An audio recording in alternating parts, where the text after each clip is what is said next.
Welcome back to CoderReborn. In this tutorial, we will change the TextView text programmatically in Java, and also learn how to write some code in Java. First, click on the app folder, then expand it.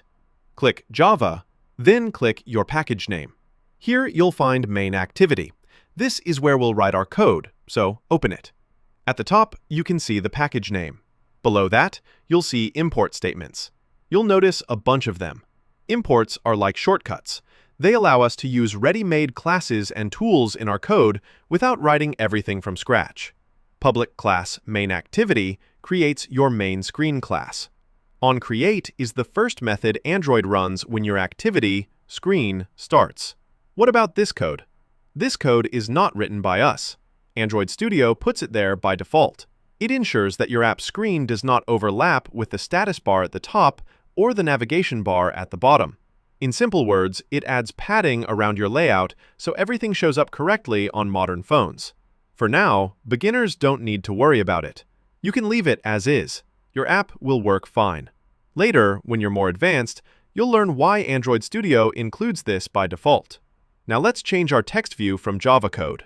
Inside OnCreate, right after Settings view, we need to get a reference to our text view. Let's connect the text view from XML to our code.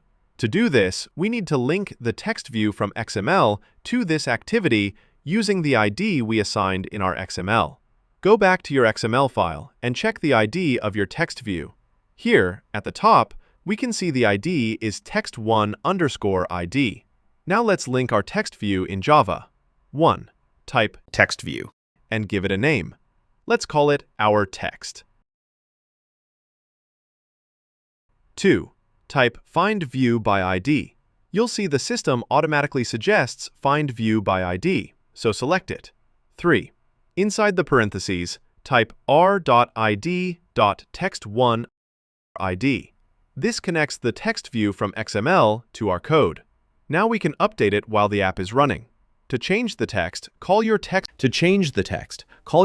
view and write our text set text.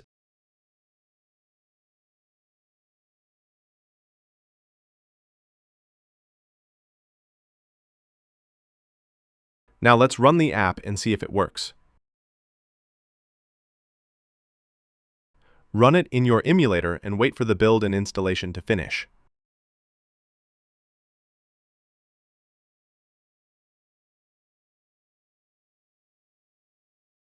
Here, you can see the app opened. And we successfully changed our text programmatically. Congratulations! That's it for today.